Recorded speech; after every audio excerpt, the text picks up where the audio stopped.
الرحیم نحمده ونصلی علی رسوله الکریم اما بعد اعوذ باللہ من الشیطان الرجیم بسم اللہ الرحمن الرحیم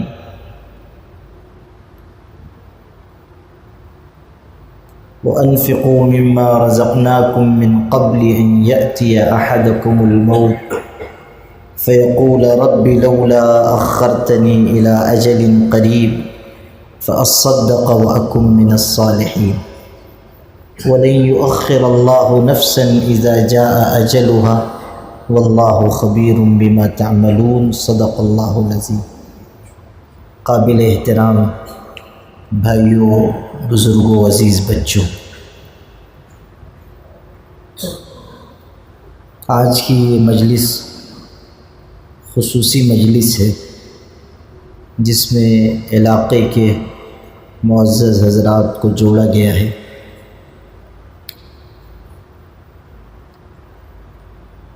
اس لیے چند اہم باتیں، ضروری باتیں آپ لوگوں سے اس موقع پر عرض کر رہا ہوں۔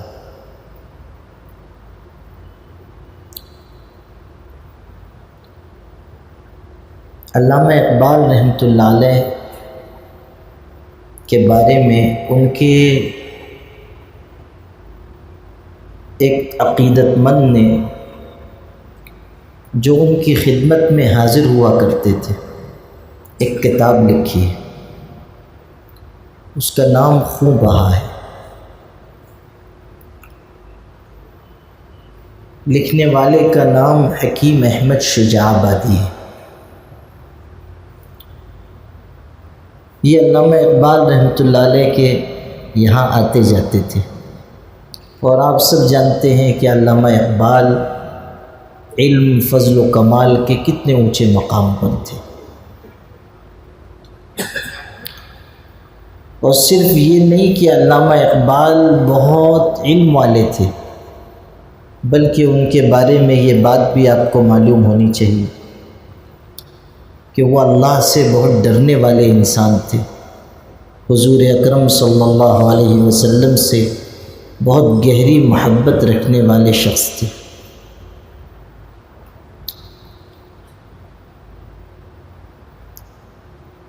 انہیں تو اللہ کے پاک رسول صلی اللہ علیہ وسلم سے ایسا گہرا تعلق تھا کہ گفتگو کرتے ہوئے اگر حضور کا نام لے لیتے تھے یا کوئی ان کے سامنے حضور صلی اللہ علیہ وسلم کا تذکرہ کرتا تو ان کی آنکھوں سے آنسو بہنے لگتے تھے۔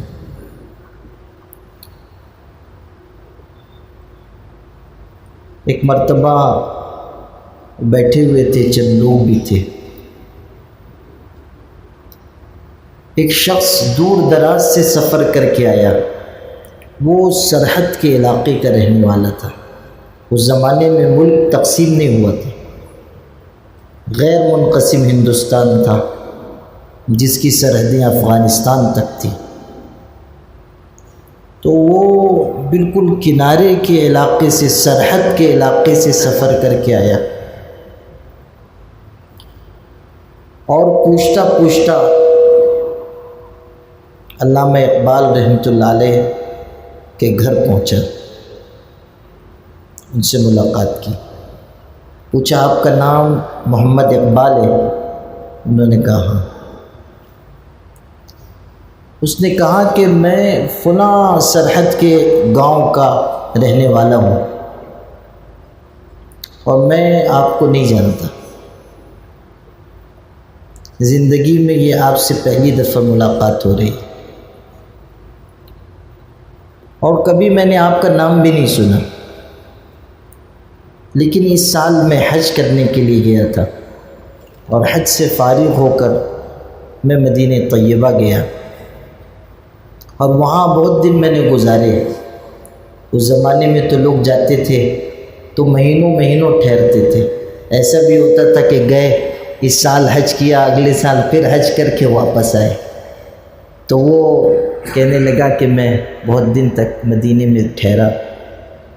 ایک دن میں مسجد میں حاضر تھا، بیٹھ کے روضے کے پاس کچھ پڑھ رہا تھا، اتنے میں مجھ کو اونگ آ گئی۔ تو میں نے دیکھا کہ حضور صلی اللہ علیہ وسلم سامنے تشریف رکھتے ہیں،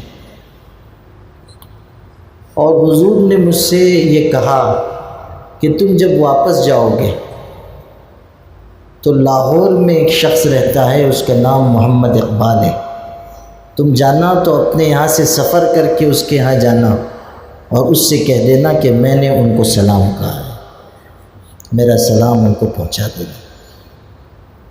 علامہ اقبال رحمۃ اللہ علیہ نے جب یہ بات سنی تو زار و قطار رو پڑے، پھوٹ پھوٹ کر روئے، اتنا روئے کہ بے ہوش ہو گئے۔ جو حضور صلی اللہ علیہ وسلم سے محبت اور تعلق ان کے دل میں تھا وہ اس طور پر ظاہر ہوتا تھا، اور اس کے بہت واقعات ہیں جو اس وقت آپ کو نہیں سنانا ہے۔ جو بات بتانی تھی وہ صرف اتنی کہ وہ علم کے بھی بہت اونچے مقام پر تھے، حالانکہ انہوں نے تعلیم پائی تھی یونیورسٹیز سے اور یورپ میں پڑھ کے آئے تھے، اور مشرق و مغرب کے علوم کا سمندر انہوں نے کھنگالا تھا۔ اب سنیے وہ بات جو میں آپ کو سنانا چاہتا تھا۔ حکیم احمد شجاع آبادی نے لکھا ہے کہ ایک دن مجلس لگی ہوئی تھی، میری جوانی کا زمانہ تھا، طرح طرح کے خیالات دل میں آتے تھے۔ میں نے علامہ اقبال سے کہا کہ علامہ صاحب یہ بات سمجھ میں نہیں آتی ہے کہ یہ ملا لوگ مسجد میں لوگوں کو لے کے بیٹھتے ہیں، مکتب پڑھاتے ہیں، مدرسہ چلاتے ہیں، اس سے قوم کو کیا ترقی ہوتی ہے؟ میرے خیال میں ان سب مدرسوں کو بند کر دینا چاہیے۔ یہ انہوں نے علامہ اقبال سے کہا۔ کہتے ہیں میری بات سن کر علامہ اقبال تھوڑی دیر کے لیے چپ ہو گئے، اس کے بعد مجھ سے فرمایا کہ سنو، یہ چٹائیوں پر بیٹھ کر جو لوگ دین کی تعلیم دے رہے ہیں، مکتب مدرسے کا نظام چلا رہے ہیں، ان کو ان کی حالت پر چھوڑ دو۔ یاد رکھو کہ اگر یہ مدرسے بند ہو گئے تو اس ملک میں بھی وہی ہوگا جو میں اسپین میں دیکھ کر آیا ہوں، کہ وہاں 900 سال تک مسلمان حکمرانی کرتے رہے، اور اس کے بعد آج صورتحال یہ ہے کہ مسجدوں میں کوئی اذان دینے والا نہیں، کوئی نماز پڑھانے والا نہیں، پورا ملک غیروں کے قبضے میں چلا گیا۔ کہاں ایک زمانہ تھا کہ ایسی رونق دکھائی دیتی تھی کہ گلی گلی اللہ کے پاک نام کی گونج تھی، آج کوئی ایک شخص بھی نہیں۔ اس لیے ان مدرسوں کو اسی حالت میں رہنے دو۔ گویا کہ انہوں نے یہ سمجھایا کہ دین کی مضبوطی مدرسوں سے ہے۔ آج آپ دیکھیے کہ ملک کے حالات کیسے ہیں، اور کتنی کوششیں کی جا رہی ہیں کہ مسلمانوں کو ان کے دین و ایمان سے ہٹا دیا جائے، اور کتنا ظلم مسلمانوں پر ڈھایا گیا۔ کوئی اور ہوتا، کوئی اور قوم ہوتی تو اب تک ہتھیار ڈال چکی ہوتی، لیکن مدرسوں کی مکاتب کی برکت ہے، اور جو بچپن میں ہمارے دل پر اللہ اس کے پاک رسول صلی اللہ علیہ وسلم کا نام نقش کر دیا گیا، محبت دل میں ڈال دی گئی، تو مسلمان یہ کہتا ہے کہ ہماری جان جائے گی، مال جائے گا، عزت آبرو چلی جائے گی، اسباب جائیداد چلے جائیں گے، یہ سب ہم گوارہ کر لیں گے، لیکن ایمان کی بات آئے گی ہم اس کو گوارہ نہیں کریں گے۔ آپ دیکھ لیجئے کوئی گنہگار مسلمان ہو، غلط سے غلط اعمال میں مبتلا ہو، لیکن اس کے دل میں حضور کی محبت ہوتی ہے۔ برا انسان ہے، گناہ کرتا ہے، نافرمانی کرتا ہے، لیکن اس کے دل میں حضور صلی اللہ علیہ وسلم کی محبت ہے۔ اختر شیرانی شاعر تھے، بڑے شاعر تھے، لیکن شرابی تھے اور غلط عادتیں بھی ان کو لگی ہوئی تھیں، اور جب شراب پیتے تھے تو وہ نشے میں کسی کو موچتے ماپتے نہیں تھے۔ ویسے بھی جب آدمی شراب پی لیتا ہے تو وہ تو اپنے آپ کو سمجھتا ہے کہ میں اب دنیا میں سلطان السلاطین ہوں، سب سے بڑا بادشاہ تو میں ہوں۔ ابن الجوزی رحمۃ اللہ علیہ نے لکھا ہے کہ ایک شخص شراب کے نشے میں مدہوش پڑا ہوا تھا، اور ایک کتا آیا اور قے بھی ہو گئی تھی تو وہ کتا منہ چاٹنے لگا، تو وہ بیچارہ پتہ نہیں کس وہم و گمان میں خیال میں تھا، وہ سمجھ رہا ہوگا کہ ہم تو بڑے عالی شان باغ میں ہیں اور تخت پہ ہم لیٹے ہوئے ہیں، اور کوئی بہترین خادم رومال سے ہمارا منہ صاف کر رہا ہے۔ تو اس نے کہا کہ یا سیدی لا تفسد المندیل، کہ جناب آپ اپنا رومال مت خراب کیجیے۔ اب اس کو کیا معلوم کہ یہ جو جناب آئے ہیں یہ کتنے بڑے جناب ہیں۔ تو شراب کے نشے میں تو انسان کے ہوش و حواس غائب ہو جاتے ہیں۔ علماء نے لکھا ہے عربی میں شراب کو خمر کہتے ہیں، خمر، اور خمر اس لیے کہتے ہیں کہ سمی الخمر خمرا لأنه يخامر العقل، خمر کو خمر اس لیے کہتے ہیں کہ یہ عقل پر پردہ ڈال دیتی ہے۔ آدمی ہے مزدور ملازم پریشان حال، اور جہاں اس نے ایک بوتل چڑھائی وہ سمجھتا ہے کہ مودی میرے یہاں نوکر ہے، وہ سمجھتا ہے کہ اب تو ہم سب سے بڑے ہو گئے۔ شراب کا تو یہی اثر ہوتا ہے، اور نشے میں انسان بھول جاتے ہیں۔ اور صرف شراب کا نشہ نہیں، اقتدار کا بھی نشہ چڑھتا ہے، روپے پیسے کا بھی نشہ چڑھتا ہے، تو انسان اپنی حقیقت بھول جاتا ہے۔ نشہ دولت کا بداتوار کے جس آن چڑھا، سر پہ شیطان کی ایک اور بھی شیطان چڑھا۔ تو اختر شیرانی کا حال یہ تھا کہ جب وہ شراب پیتے تھے اور کسی کا تذکرہ آ جائے کہ فلاں تو بڑا شاعر ہے، بس اس کی حجامت بنا دیتے تھے کہ اس کو کیا آتا ہے۔ کسی کا بھی نام لے لیا جاتا، بس اس کی برائی بیان کرتے تھے۔ تو ایک دن بیٹھے ہوئے تھے شراب خانے میں، شراب کے نشے میں بالکل مدہوش۔ کسی نے کہا فلاں شاعر کے بارے میں آپ کی کیا رائے؟ کہا بالکل پیور جاہل ہے، اس کو کچھ نہیں آتا۔ پھر کسی اور بڑے شاعر کا نام لیا، میر تقی میر کے بارے میں آپ کہتے ہیں؟ کہنے کہ اس کو کیا زبان آتی ہے، وہ تو دھوبنوں کی زبان بولتا ہے۔ اور فلاں شاعر کے بارے میں، جس کے بارے میں پوچھتے تھے وہ ایسی ہی بات کہتے تھے۔ وہ پوچھنے والا جو تھا وہ کوئی برے ذہن کا آدمی تھا، برے عقیدے کا آدمی تھا۔ اس نے پوچھتے پوچھتے جب دیکھا کہ یہ ترنگ میں آ گئے ہیں تو پوچھتے پوچھتے اس نے پوچھ لیا کہ حضور صلی اللہ علیہ وسلم کے بارے میں، حضرت محمد کے بارے میں کیا کہتے؟ اس کا یہ گمان تھا کہ یہ تو نشے میں حضور کے بارے میں بھی کوئی غلط سلط بات کہے گا۔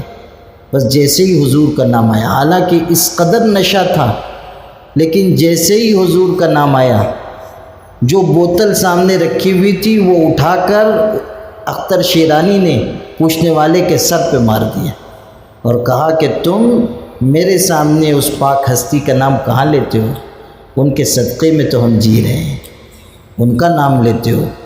اس کے بعد رونا شروع کیا، شراب پھینک دی اور روتے روتے وہاں سے اٹھ گئے، گھر میں چلے گئے، کمرہ بند کر لیا۔ 3 دن تک مسلسل روتے رہے کہ لوگ میرے بارے میں یہ گمان کرتے ہیں کہ میں حضور کے بارے میں کوئی بات اپنی زبان سے کہوں گا، اور مجھ جیسے ناپاک کے بارے میں اس پاک ہستی کا نام لیتے ہیں۔ یہ میں نے آپ کو اس لیے سنایا کہ مسلمان چاہے کتنے ہی برا کیوں نہ ہو، اس کا دل عشق محمدی سے آباد ہوتا ہے۔ اللہ کی اور اس کے پاک رسول صلی اللہ علیہ وسلم کی محبت مومن کے دل میں کیوں ہے کہ ہمارے ملک میں بچے کو 3 سال 2 سال 4 سال کی عمر سے یہ بتایا جاتا ہے کہ ہمارے سب سے بڑے محسن اللہ ہیں اور ہمارے سب سے بڑے محسن محمد الرسول اللہ ہے۔ یہ مدرسوں اور مکاتب کی محنت ہے، اور یہی وجہ ہے کہ اتنی کچھ محنت ہونے کے باوجود کوئی ایک مسلمان بھی اس کے لیے آمادہ نہیں ہے کہ ہم اپنے دین، اپنے ایمان و یقین کا سودا کریں۔ اگر اتنا ظلم کسی اور قوم پر ہوا ہوتا تو وہ قوم کبھی اتنی دیر تک ٹکتی نہیں۔ آپ دیکھ لیجئے، یہ جو بدھسٹ لوگ ہیں یہ ہندوؤں سے الگ ہوئے تھے، اور گوتم بدھا نے یہ دعوت دی تھی کہ مورتی پوجا مت کرو، اور ہندوؤں سے الگ ایک مذہب انہوں نے ایجاد کیا۔ اس کی پوری تاریخ وقت ہوتا تو میں آپ کو بتاتا، لیکن جب بعد کے دور میں ان پر ظلم ڈھایا گیا اور اس پوری قوم کو پریشانیوں سے گزارا گیا تو آہستہ آہستہ ان لوگوں نے ہتھیار ڈال دیے، اور اب وہ سب بھی مورتی پوجا کرنے لگے۔ بلکہ اس ملک میں سب سے بڑا بت جو بنایا گیا ہے وہ گوتم بدھا کا ہے۔ جس شخص نے بت پرستی کے خلاف آواز لگائی تھی، اس کی قوم نے انہی کی پوجا شروع کر دی، اس لیے کہ وہ مظالم برداشت نہیں کر پائے۔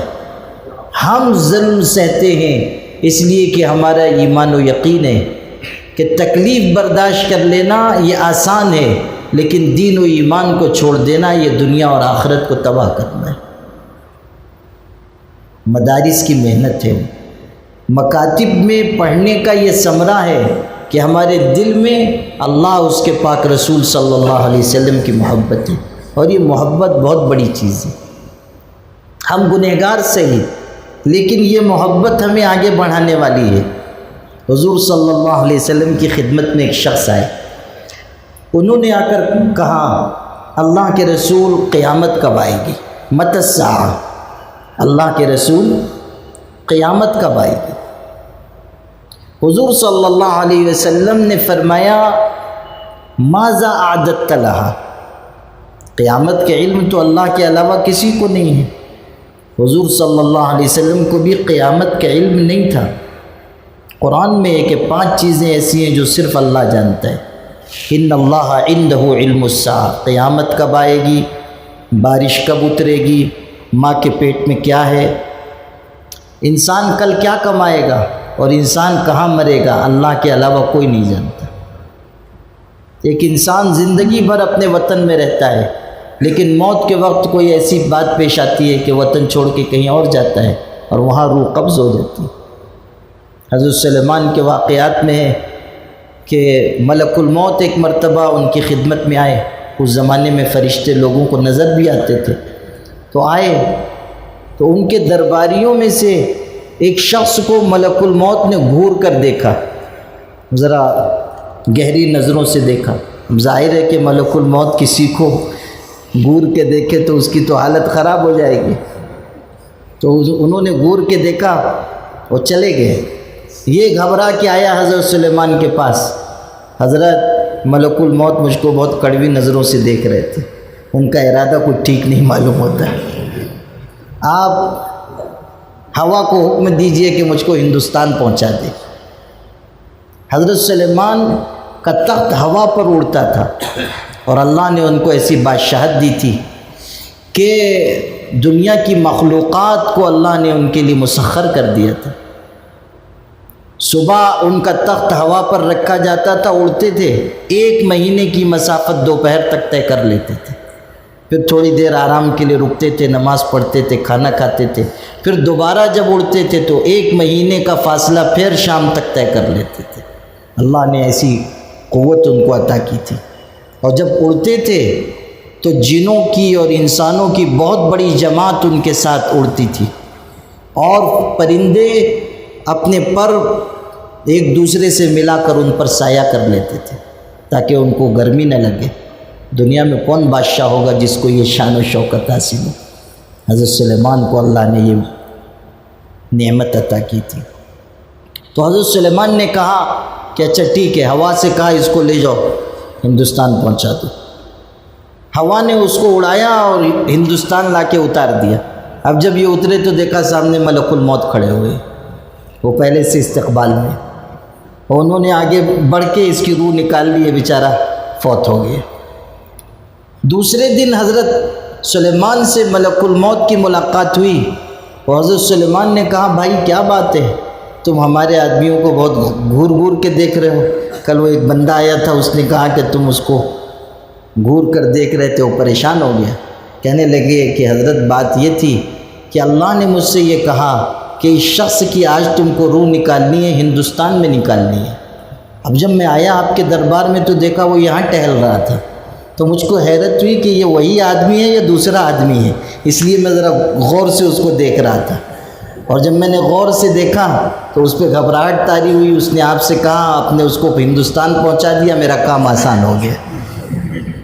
آپ نے وہاں بھجوایا، میں نے وہاں روح نکال لی. تو کون کہاں مرے گا کوئی نہیں جانتا، اللہ کے علاوہ کوئی نہیں جانتا. 5 باتیں یاد رکھیے. قیامت کب آئے گی، بارش کب ہوگی، ماں کے پیٹ میں کیا ہے، انسان کل کیا کمائے گا، کب موت آئے گی، کہاں موت آئے گی، کوئی نہیں جانتا. امام مالک رحمۃ اللہ علیہ اتنے بڑے انسان تھے اور ان کو حضور سے ایسی محبت تھی کہ مدینے میں رہتے تھے، حج کر چکے تھے، فرض حج، اس کے بعد مدینے سے نہیں جاتے تھے، نکلتے نہیں تھے اس ڈر سے کہ کہیں میں نکلا اور میری موت آ جائے. مدینے کی موت چاہتے تھے تو حج کرنے بھی نہیں جاتے تھے. ایک دفعہ خواب میں حضور کی زیارت ہوئی تو انہوں نے سوچا کہ لگے ہاتھ پوچھ لوں کہ موت کب آئے گی، اگر وقت آگے ہے تو حج کر کے آ جاؤں گا، مدینے سے ذرا نکل بھی سکوں گا. پوچھا حضرت میری وہ موت کب ہوگی؟ تو حضور صلی اللہ علیہ وسلم کی جو شکل نظر آ رہی تھی وہ ہٹ گئی اور ایک پنجہ نظر آیا،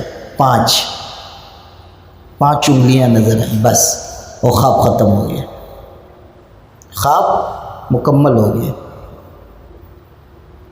اب جب وہ اٹھے تو پریشان ہوئے کہ صرف 5 دکھایا گیا، کچھ بولے نہیں کہ 5 سال کہ 5 مہینہ کہ 5 دن، 5 صرف دکھایا ہے تو کیا مراد لوں کہ 5 سال زندہ رہوں گا یا 5 مہینے زندہ رہوں گا یا 5 ہفتے زندہ رہوں گا یا 5 دن زندہ رہوں گا. تو اس زمانے کے بہت بڑے عالم تھے محمد ابن سیرین، وہ تعبیر کے امام تھے، بہت بڑے انسان تھے. تعبیر بتانا ہر آدمی کے بس کا کام نہیں ہے، ہر عالم کے بس کا کام بھی نہیں ہے.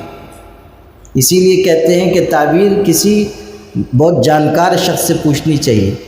کوئی بھی شخص کسی بھی شخص سے جا کے اپنا خواب مت بیان کیجیے، وہ کوئی بھی اونگی بونگی تعبیر دے دے گا، ویسے ہی ہو جائے گا. کسی سے بھی خواب نہیں بیان کرنا چاہیے، کسی بہت اچھے عالم سے پوچھنا چاہیے جس کو تعبیر میں بھی مہارت ہو. امام مالک نے ان کے پاس بھیجا، حالانکہ وہ خود بہت بڑے عالم تھے، ان کے پاس بھیجا اور اپنے خادم کو بھیجا اور کہا کہ جا کر کہنا کہ مدینے کے رہنے والے ایک شخص نے یہ خواب دیکھا ہے، میرا نام مت بتانا، صرف تعبیر پوچھ لینا، آ کے مجھ کو بتا دینا. وہ گیا، اس نے امام محمد ابن سیرین سے کہا کہ حضرت مدینے کے ایک شخص نے ایسا ایسا خواب دیکھا ہے، تعبیر کیا ہوگی؟ امام محمد ابن سیرین کس قدر ذہین عالم تھے. انہوں نے خواب سنا اور اس کے بعد کہا کہ پوری دنیا میں یہ خواب امام مالک کے علاوہ کوئی نہیں دیکھ سکتا، پوری دنیا میں یہ خواب امام مالک کے علاوہ کوئی نہیں دیکھ سکتا. وہ خادم کشمکش میں آ گیا کہ حضرت نے کہا تھا نام مت بتانا، اور یہ تو جان گئے. کہا کہ جی میرے مالک، میرے آقا امام مالک نے خواب دیکھا ہے. کہا کہ حضرت سے جا کے سلام کہہ دینا اور کہنا کہ اس سے 5 سال 5 دن نہیں مراد ہے، بلکہ حضور نے 5 انگلیوں سے یہ اشارہ کیا ہے کہ مالک 5 باتیں ایسی ہیں جو میں بھی نہیں جانتا ہوں، ان کو صرف اللہ جانتا ہے. اور یہ قرآن کی اس آیت کی طرف اشارہ ہے جس میں یہ تذکرہ ہے کہ انسان کب مرے گا اللہ کے علاوہ کوئی نہیں جانتا. 5 چیزیں ہیں جن کو صرف اللہ جانتا ہے.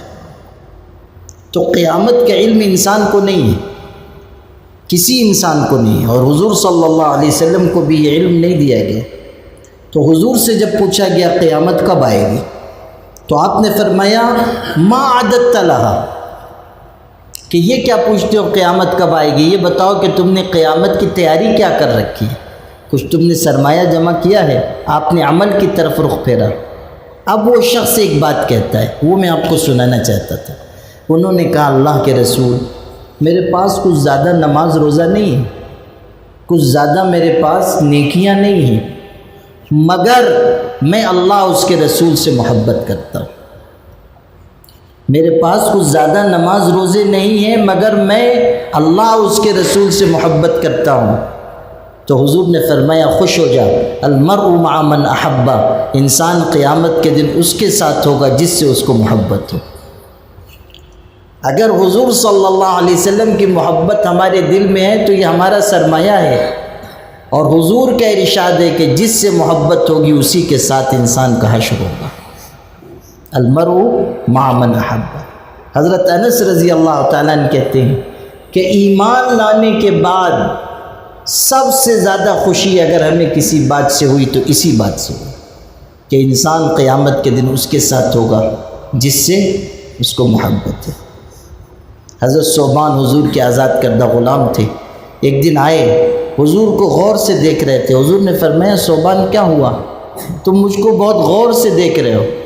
تو حضرت ثوبان نے کہا اللہ کے رسول آج میں کسی کام میں تھا اور مجھ کو اچانک یہ خیال آیا کہ آج تو ہم دنیا میں ہیں، جب جی چاہتا ہے آ کر آپ کی زیارت کرتے ہیں، آنکھوں کو ٹھنڈک بخشتے ہیں، لیکن کل جب آپ دنیا سے پردہ فرما جائیں گے اور ہم بھی دنیا سے رخصت ہو جائیں گے، اگر ہم جنت میں جائیں گے بھی تب بھی آپ کا مقام تو جنت میں بہت اونچا ہوگا، ہم کہاں اتنے اونچے درجات پا سکیں گے۔ تو مجھے یہ خیال ہوا کہ دنیا میں جتنا دیکھنا ہے بس اتنا ہی دیکھنا ہے، بعد میں ہم نہیں دیکھ پائیں گے۔ کیسی محبت تھی صحابہ کو، بعد میں ہم نہیں دیکھ پائیں گے، اس لیے آج آیا کہ آپ کو دیکھ کر دل کو ٹھنڈا کر لوں۔ حضور نے فرمایا ثوبان یہ بات یاد رکھ کہ انسان کو جس سے محبت ہوگی قیامت میں اسی کے ساتھ ہوگا، انسان کو جس سے محبت ہوگی اسی کے ساتھ ہوگی۔ صحابہ کو کیسی محبت تھی، حضور پاک صلی اللہ علیہ وسلم سے کیسا گہرا تعلق تھا۔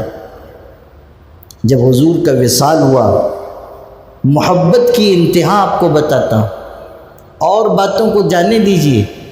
ایک صحابی مدینے سے باہر کھیت میں ہل چلا رہے تھے، ان کو خبر نہیں ملی، وہ اپنے کام میں لگے ہوئے تھے۔ کسی کا مدینے سے کوئی شخص نکلے، انہوں نے دیکھا یہ تو کام میں لگے ہیں، ان کو پتہ نہیں چلا۔ کہنے لگے آپ کو معلوم نہیں ہوا حضور دنیا سے تشریف لے گئے؟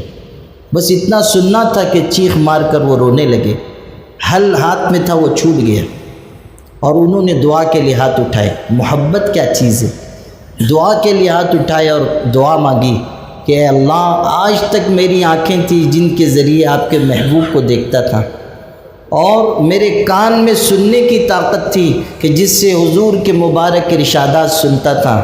اب جب آپ نے اپنے محبوب کو اپنے پاس بلا لیا تو میں ان آنکھوں کو لے کر کیا کروں گا، کانوں میں سننے کی طاقت رہے گی تو کیا فائدے کی، آپ میری آنکھوں کی روشنی بھی واپس لے لیجئے اور کانوں سے سننے کی طاقت بھی واپس لے لیجئے۔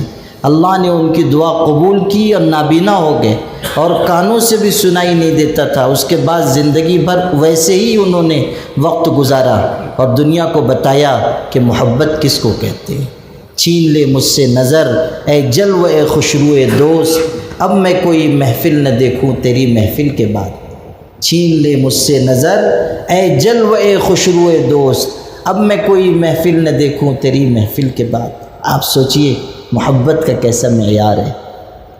تو اللہ اس کے رسول کی محبت بہت بڑا سرمایہ ہے، اور یہ محبت ملتی ہے مکتب میں، مدرسے میں۔ یہ جو بچے یہاں پڑھ رہے ہیں یہ یہی سیکھتے ہیں کہ ہمیں زندگی کی آخری سانس تک اللہ اس کے رسول کا وفادار بن کے رہنا ہے، اور جو نقش بچپن میں دل پر بٹھا دیا جاتا ہے وہ زندگی کی آخری سانس تک باقی رہتا ہے۔ اس لیے مدرسوں کو معمولی مت سمجھیے، مکتب کو معمولی مت سمجھیے۔ بہت سے لوگ یہ سمجھتے ہیں کہ جو بڑے مدرسے ہیں ان میں بہت بڑی تعلیم ہو رہی ہے، مکتب میں تو چھوٹی موٹی تعلیم ہوتی ہے۔ یہ مت سمجھیے، مکتب تو بنیاد ہے، یہاں جو نقش دل پر قائم کیا جاتا ہے وہ باقی رہتا ہے۔ مدرسوں کی بھی بہت اہمیت ہے، جو بڑے مدرسے ہیں جہاں عالم بنائے جاتے ہیں، لیکن ایسا نہیں ہے کہ مدرسے بہت بڑی خدمت انجام دے رہے ہیں اور مکتب کوئی خدمت نہیں کر رہا یا وہ چھوٹی خدمت کر رہا ہے، ایسا نہیں۔ مکتب میں ایمان سکھایا جاتا ہے، مکتب میں محبت نبوی سکھائی جاتی ہے، مکتب میں سب سے پہلے دل پر ایمان و یقین اور توحید کی عظمت کا نقش کندہ کیا جاتا ہے، اس کو معمولی نہیں سمجھنا چاہیے۔ آج کل لوگوں میں عام ذہن ہے، ہاں وہ بڑا مدرسہ ہے، وہ ہماری مسجد میں تو بس مکتب چلتا ہے، وہ ایسا کہہ کے ہم لوگ یہ گمان کرتے ہیں کہ مکتب تو معمولی چیز ہے، ایسا نہیں۔ حضور نے فرمایا خیرکم من تعلم القرآن وعلمہ، تم میں سب سے بہترین شخص وہ ہے جو قرآن سیکھتا ہے اور سکھاتا ہے۔ مکتب میں قرآن سیکھنے سکھانے کا عمل ہوتا ہے، افضل ترین عمل ہے، افضل ترین عمل ہے، لیکن ایک ذہن ہمارا بن گیا، بلکہ اللہ معاف کرے جو ہمارے مکتب میں پڑھانے والے مدرس ہوتے ہیں وہ بھی بیچارے سمجھتے ہیں کہ ہم چھوٹا کام کر رہے ہیں۔ ان سے بھی پوچھئے مکتب کے مدرس سے آپ کیا کرتے ہیں، تو بیچارہ ذرا شرماتا ہے، ایسا معلوم ہوتا ہے جیسے ایجاب و قبول ہو رہا ہے، شادی کا موقع ہے، حالانکہ فخر سے کہنا چاہیے کہ ہم مکتب پڑھا رہے ہیں، قرآن کی تعلیم دے رہے ہیں، ناظرہ سکھا رہے ہیں، قاعدہ پڑھا رہے ہیں، بہت بڑی بات ہے۔ میرے والد صاحب رحمۃ اللہ علیہ بخاری شریف پڑھاتے تھے، یہ زندگی کے آخر کے چند سالوں کی بات آپ کو بتا رہا ہوں، بخاری شریف پڑھاتے تھے، اور کس درجے کے عالم تھے آپ میں سے بہت سے لوگ جانتے ہوں گے۔ لیکن اسی کے ساتھ وہ پہلی جماعت میں قاعدہ بھی پڑھاتے تھے، بخاری شریف بھی پڑھاتے تھے اور قاعدہ بھی پڑھاتے تھے۔ پہلی جماعت میں قاعدہ پڑھاتے تھے اور سب سے آخری جماعت میں سب سے بڑی کتاب بخاری شریف پڑھاتے تھے۔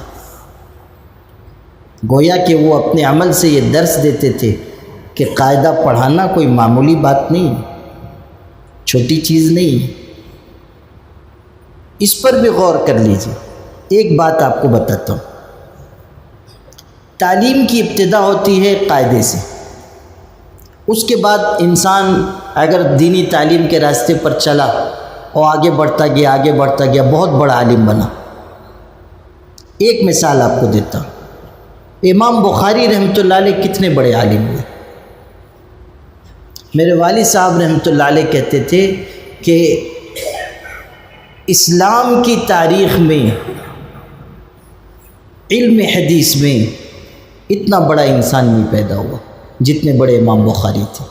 اور وہ ایک اور بات کہتے تھے، وہ بہت خوبصورت بات کہتے تھے، فرماتے تھے کہ امام بخاری کو اللہ نے یہ مقام عطا فرمایا کہ ان کا نام وہاں تک پہنچا جہاں تک چاند سورج کی کرنیں پہنچتی ہیں۔ آج دیکھ لیجئے کسی مسلک کا آدمی ہو وہ امام بخاری کا نام لے گا، کسی مسلک کا آدمی ہو وہ امام بخاری کا حوالہ دے گا، ایسی عظمت اللہ نے ان کو دی۔ وہ عرب کے رہنے والے نہیں تھے، یہ تو روس کا علاقہ تھا بخارا، وہاں کے رہنے والے تھے، اجمی شخص تھے، عربی شخص نہیں تھے۔ ایک دفعہ میں عمرہ کے لیے گیا ہوا تھا، جمعہ کا دن تھا، پورا حرم شریف بھرا ہوا، لاکھوں لاکھ لوگ ساری دنیا سے آئے ہوئے۔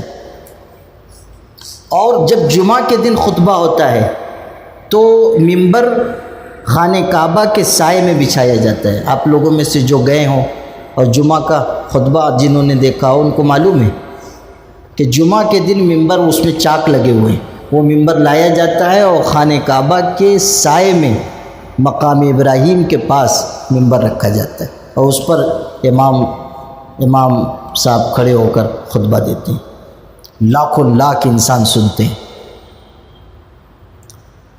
جمعہ کا دن تھا اور میں حرم شریف میں تھا، اور شیخ سدیس خطبہ دے رہے تھے۔ وہ چیف امام ہیں، سب سے بڑے امام ہیں حرم کے، اور خانہ کعبہ کے سائے میں ان کا منبر بچھا لگا ہوا، اور اس پر وہ خطبہ دے رہے، اور بار بار وہ کہتے تھے، حدیث پڑھتے تھے اور کہتے تھے کہ رواہ الامام البخاری، یہ امام بخاری نے روایت اپنی کتاب میں بیان کی، امام بخاری نے۔ یک بیک مجھ کو خیال آیا کہ اللہ نے امام بخاری کو کیسی عظمت عطا کی ہے، یہ خطبہ دینے والا عربی شخص ہے، اور خانہ کعبہ کے سائے میں منبر رکھا گیا ہے، اور وہاں خطبہ ہو رہا ہے اور لاکھوں لاکھ انسان سن رہے ہیں۔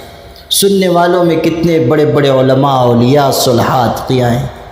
لیکن ایک شخص کا جو عجم سے تعلق رکھنے والا ہے اس کا نام عربی امام اپنے خطبے میں بار بار اس عظمت کے ساتھ لیتا ہے۔ اللہ نے کیسا اونچا مقام ان کو عطا کیا ہے۔ بس یہ سوچ کر میری آنکھوں سے آنسو گرنے لگے کہ اللہ جس کو نوازتا ہے کس قدر نوازتا ہے۔ امام بخاری ایک چھوٹے سے علاقے میں پیدا ہوئے، زندگی ان کی کوئی بہت عیش و آرام میں نہیں گزری۔ شروع زندگی میں تو نابینا تھے، نظر نہیں آتا تھا۔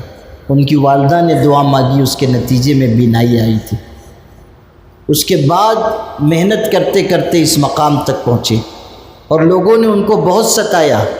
امام بخاری کو بہت تکلیف دی گئی، یہاں تک کہ آخری عمر میں ان کے شہر کے حاکم نے، مسلمان تھا لیکن اس نے ان پر ظلم کیا، یہاں تک کہ وہ اپنا شہر چھوڑ کر نکل گئے، جلا وطن ہو گئے، شہر چھوڑ کر نکل گئے اور سفر کر کے جا رہے تھے۔ عید کا دن تھا، سفر کر کے جا رہے تھے۔ عید کا دن تو خوشی کا دن ہوتا ہے، لیکن ان کا دل اتنا ٹوٹا ہوا تھا، انہوں نے دعا مانگی کہ اللہ آپ کی زمین اپنی وسعتوں کے باوجود مجھ پر تنگ ہو گئی ہے، اب مجھ کو دنیا میں باقی مت رکھ، مجھ کو موت دے دے۔ وفات کی دعا مانگی اور اللہ نے ان کو ان کے وطن سے دور وفات عطا کی۔ وطن میں انتقال نہیں ہوا، سفر کی حالت میں انتقال ہوا۔ آپ سوچئے لوگوں نے ان کو اتنا ستایا اور ایسی تکلیف دی، لیکن اللہ نے جب نوازا تو کتنا نوازا۔ ان کی کتاب قرآن کے بعد سب سے زیادہ پڑھی جانے والی کتاب ہے۔ اب سنیے، ایک زمانے سے بخاری شریف پڑھی جا رہی ہے، پڑھائی جا رہی ہے، امام بخاری کا نام پوری دنیا میں ہے، اور کتنی نیکیاں ان کو روزانہ پہنچتی ہوں گی آپ تصور کیجیے۔ ہر مدرسے میں بخاری شریف پڑھائی جا رہی، کتنا ثواب ان کو پہنچتا ہوگا۔ لیکن کیا آپ نے کبھی اس پر غور کیا کہ مکتب میں جب پہلے دن امام بخاری کو استاذ نے پڑھایا، جس استاذ نے بھی پڑھایا ہوگا اور ابتدائی سبق پڑھایا اور ان کو حرف کی پہچان کرائی اور قاعدہ پڑھایا، کیا اللہ تعالیٰ امام بخاری کے اجر و ثواب میں اس استاذ کو حصہ نہیں دیتا ہوگا؟ اس لیے کہ بنیاد تو اس نے رکھی۔ امام بخاری بہت بڑے عالم ہوئے، لیکن اگر وہ استاذ ان کو شروع میں نہ پڑھاتا، مکتب میں ان کی تعلیم نہ ہوتی، تو کیا وہ اس مقام تک پہنچتے؟ تو بنیاد تو اس نے رکھی۔ تو اللہ تعالیٰ جب ان کے اجر و ثواب سے حصہ دے گا تو اس استاذ کو بھی حصہ ملے گا۔ اس لیے مکتب کو معمولی مت سمجھیے، یہ بنیاد ہے۔ اس کے بعد سارے دروازے، جو دروازے ہیں اس کے بعد ہیں، مدرسے کی تعلیم، حفظ کی تعلیم، سب اس کے بعد ہے۔ اور یہ بھی سمجھ لیجئے کہ اپنے علاقے میں اچھا مکتب ہونا اللہ کی بہت بڑی نعمت ہے۔ آپ سب خوش نصیب ہیں کہ آپ کے علاقے میں یہ مدرسہ حضرت اکرمہ جیسا مکتب ہے، جہاں بہترین تعلیم ہوتی ہے، تربیت بھی ہے۔ صرف تعلیم نہیں ہے کہ قاعدہ پڑھا دو گھر جاؤ، یہ نہیں ہے، بچوں کو سکھایا جاتا ہے، ادب تہذیب سکھائی جاتی ہے۔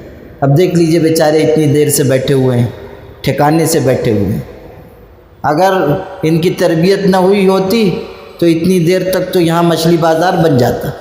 یہ ہم لوگوں کو اتنے سکون سے نہ گفتگو کرنے کا موقع ہوتا، نہ آپ کے سننے کا موقع ہوتا۔ یہ تربیت ہے کہ اتنی دیر سے بیچارے بیٹھے ہوئے ہیں، اطمینان سے سن رہے ہیں، اس لیے کہ ان کو سکھایا گیا ہے۔ اور دعائیں سکھائی جاتی ہیں، آداب سکھائے جاتے ہیں، زندگی گزارنے کا سلیقہ سکھایا جاتا ہے۔ ہمارے شہر میں جتنے مکاتب چل رہے ہیں ان میں مثالی مکتب ہے۔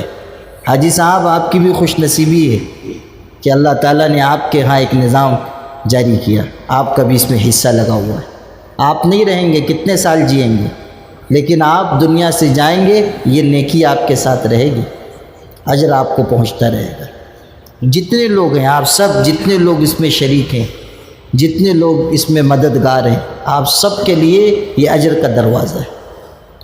اور میں ذمہ داری سے آپ سے کہتا ہوں کہ اس مکتب مدرسے سے مجھ کو اسی لیے محبت ہے کہ یہاں قرآن پاک کی بہترین تعلیم ہو رہی ہے اور اچھی تربیت کا اہتمام ہو رہا ہے۔ اسی لیے ابھی جو نورانی قاعدہ چھپا ہے نا، آپ کے ہاں سے مدرسے سے نورانی قاعدہ چھپا ہے، آپ لوگوں نے دیکھا کہ نہیں دیکھا؟ ارے بھائی دیکھا کہ نہیں؟ ہاں زبیر بھائی آپ نے دیکھا کہ نہیں دیکھا؟ بہت اچھا چھپا ہے ماشاءاللہ، اس میں تجربات بھی ان لوگوں نے اپنے بڑھائے ہیں۔ تو اس کا اجرا یہ لوگ میرے ہاتھ سے کروانا چاہتے تھے اور مجھ کو بھی خوشی ہوتی، لیکن مجھ کو یہ وہ مسجد جو میری نگرانی میں بنی ہے، مسجد اسحاق، وہ جو جن لوگوں نے بنائی ہے وہ سب میرے مرید ہیں، تعلق رکھتے ہیں، تو میری نگرانی میں بنی، اس کا سنگ بنیاد بھی میں نے رکھا تھا، افتتاح بھی مجھ کو کرنا تھا۔ تو مجھ کو یہ ہوا کہ باہر سے بھی کسی عالم دین کو بلا لیا جائے، کچھ کوشش ہوئی تو مولانا صلاح الدین صاحب بھی تیار ہو گئے، مولانا عثمانی صاحب بھی آنے کے لیے تیار ہوئے۔ تو مجھ کو جب یہ ہوا کہ آنے والے ہیں تو میں نے کہا کہ اجرا ہم لوگ اچھا کروائیں گے، اور اس لیے کروائیں گے تاکہ اس مدرسے کا پیغام دوسرے لوگوں تک بھی پہنچے اور تعارف پہنچے۔ تو اسی لیے الحمدللہ جمعہ کو پروگرام ہوا، آپ لوگوں میں سے کچھ شریک ہوئے ہوں گے، اچھا پروگرام ہوا الحمدللہ، بڑی تعداد میں لوگ شریک ہوئے۔ مولانا صلاح الدین صاحب کی اچھی تقریر ہوئی، مولانا عثمانی صاحب نے بڑی قدردانی فرمائی، بلکہ اگلے دن بھی مجھ سے کہنے لگے کہ رات کو بہت اچھا پروگرام ہوا اور مجھ کو بہت خوشی ہوئی۔ تو یہاں پر جو تعلیم و تربیت کا نظام ہے، میں آپ کو بتا رہا ہوں کہ وہ اچھا ہے، اور ظاہر ہے کہ میں اگر کسی چیز کو اچھا کہہ رہا ہوں تو وہ خوشامد کے طور پہ نہیں کہہ رہا ہوں، اس لیے کہ میرے مزاج میں خوشامد کا حصہ نہیں ہے، یا حقیقت کو الٹ کر بیان کرنا یہ میرا مزاج نہیں ہے۔ جہاں غلطی ہوگی میں آپ کو انگلی رکھ کے بتا دوں گا کہ یہ غلط ہے، لیکن جہاں اچھائی کوئی ہو رہی ہے ہمیں کھلے دل سے اعتراف کرنا چاہیے، اور بہتر خدمت کرنے والوں کو ہمیں آگے بڑھانا چاہیے، ان کی قدر کرنی چاہیے۔ ایک بات آپ سے کہتا ہوں، اس کو دل میں جگہ دیجیے کہ اب امت میں مخلصانہ کام کرنے والے لوگ، محنت سے کام کرنے والے لوگ بہت تھوڑے رہ گئے، اور وہ بھی اگر ہماری ناقدری ہوئی تو پھسل جائیں گے۔ بہت سارے لوگ دوسری راہوں پر لے جانے والے موجود ہیں، اگر ہم قدر نہیں کریں گے ہمارے ہاتھ سے شخصیتیں چلی جائیں گی، پھر ہم رونا روتے ہیں کہ قحط الرجال ہے، لوگ نہیں ملتے ہیں۔ ملیں گے کہاں سے جب ہم ہی قدر نہیں کرتے؟ یہ ماشاءاللہ حافظ ریحان صاحب بہت محنت سے کام کرتے ہیں، آپ لوگوں کو ایک اچھا محنتی انسان ملا ہوا ہے، ان کے ساتھ ایک ٹیم ہے، ٹیم کا ہونا بھی بہت ضروری ہے، اکیلا آدمی نہیں کر پاتا ہے، کتنی اس کی اچھی فکر ہو اور کتنی محنت ہو، جب تک اچھی ٹیم نہیں ہوگی کام نہیں ہوگا۔ الحمدللہ یہاں اساتذہ کی بڑی اچھی ٹیم ہے، اور وہ سب مل کر محنت کر رہے ہیں، تو اس مدرسے کو آگے بڑھانا ہم سب کی ذمہ داری ہے۔ اس لیے آپ سب سے میری درخواست ہے کہ آپ لوگ اس مدرسے کو اولیت دیجیے، جہاں جہاں آپ کو پیسہ خرچ کرنا ہے کیجیے، لیکن جب آپ کے علاقے کا یہ مدرسہ ہے، مکتب ہے، اس میں تعلیم بھی اچھی ہو رہی ہے، ہمارے ہی بچے پڑھ رہے ہیں، تو اس کو اولیت دینی چاہیے، اور کچھ نہ کچھ ہماری رقم کا حصہ مدرسے پر خرچ ہونا چاہیے۔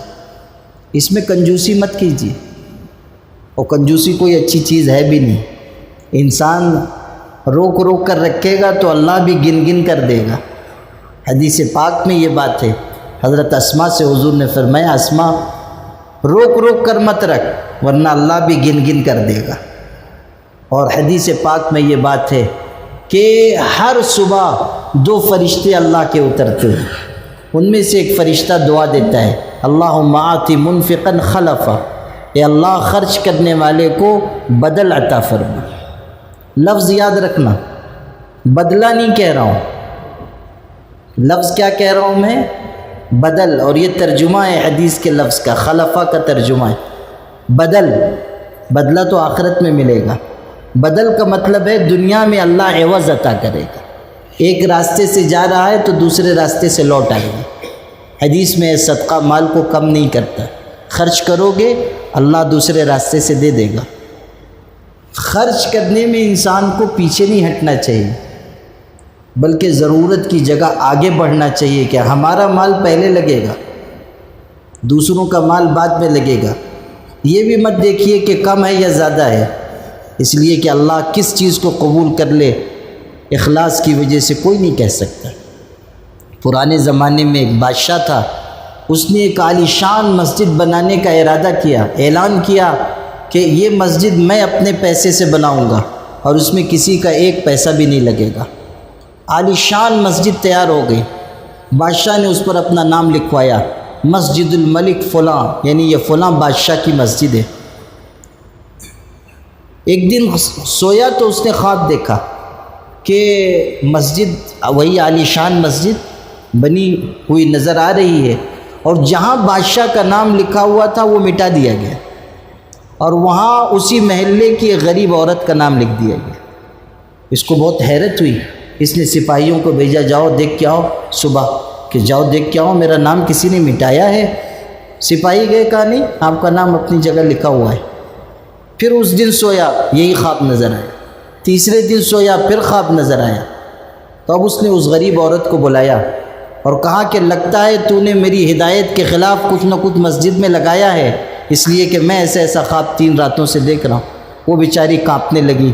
اس نے کہا بادشاہ سلامت، میں تو غریب عورت ہوں، آپ کی ہدایت میں کیسے توڑ سکتی تھی، اور میرے پاس ہے کیا جو میں مسجد میں دیتی، میں تو خود غریب ہوں۔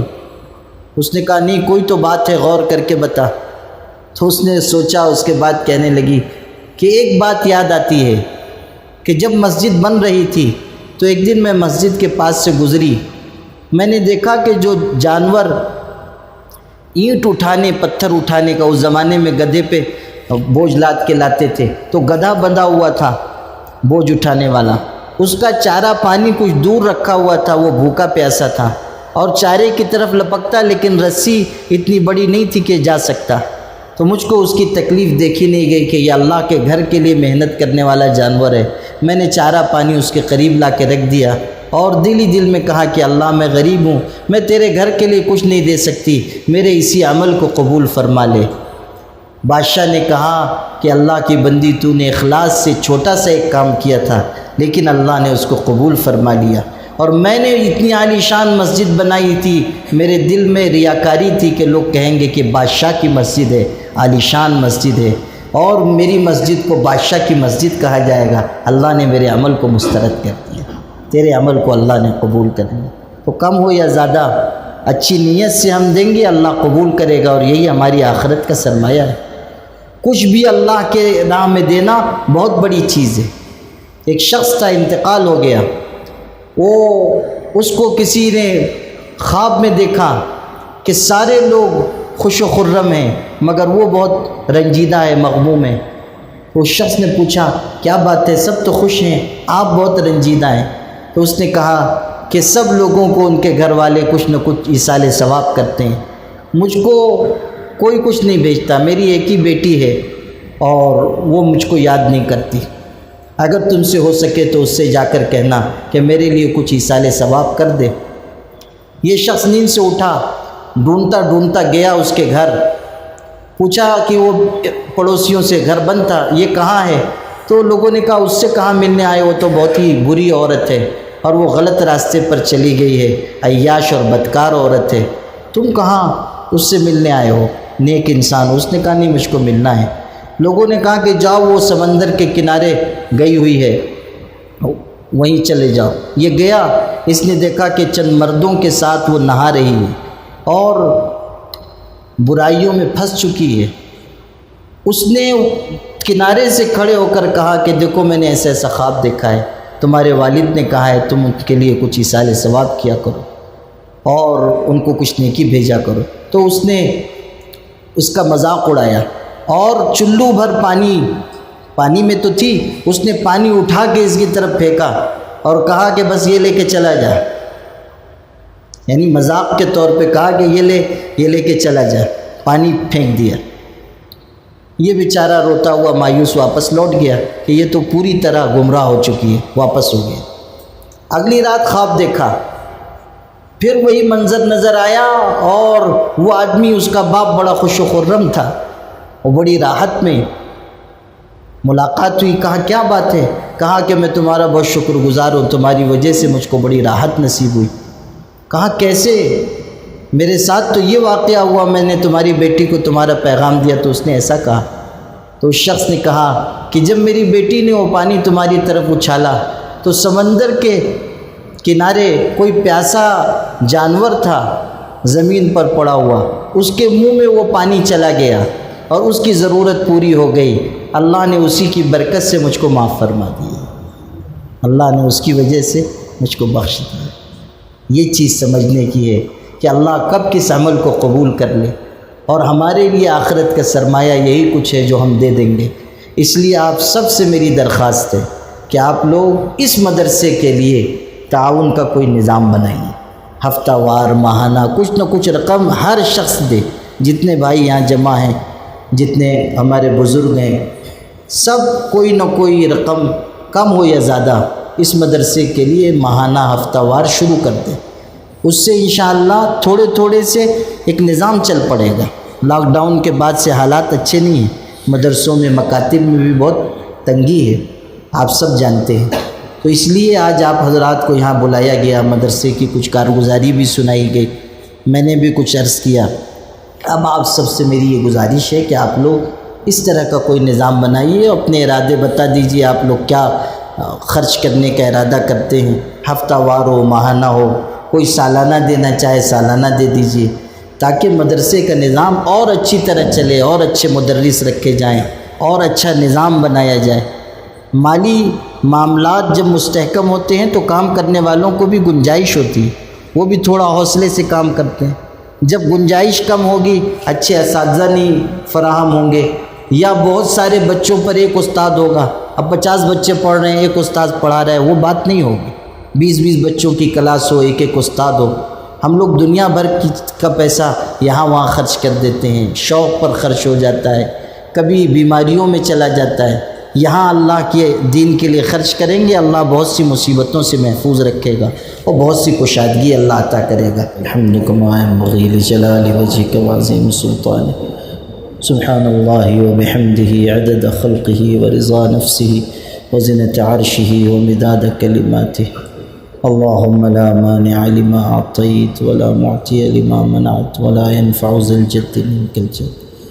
اللهم اغفر لنا وارحمنا وعافنا واهدنا ويسر الهدى إلينا وارزقنا واجبرنا وارفعنا۔ اللهم صل على سيدنا محمد وعترته بعدد كل معلوم لك۔ رب يسر ولا تعسر وتمم بالخير۔ استغفر الله العظيم الذي لا إله إلا هو الحي القيوم وأتوب إليه۔ اللهم اغفر لنا ولوالدينا ولأساتذتنا ولجميع المؤمنين والمؤمنات والمسلمين والمسلمات الأحياء منهم والأموات إنك سميع قريب مجيب الدعوات۔ اللہ ہم سب کے گناہوں کو معاف فرما، خطاؤں اور لغزشوں سے درگزر فرما، یہاں جمع ہونے کو کہنے سننے کو قبول فرما، ہم سب کی مغفرت کا ذریعہ بنا۔ اللہ اس ادارے کو ترقیات سے مالا مال فرما، تمام پڑھنے والے بچوں کو بچیوں کو روشن مستقبل عطا فرما۔ سبحان ربک رب العزت عما یصفون وسلام علی المرسلین۔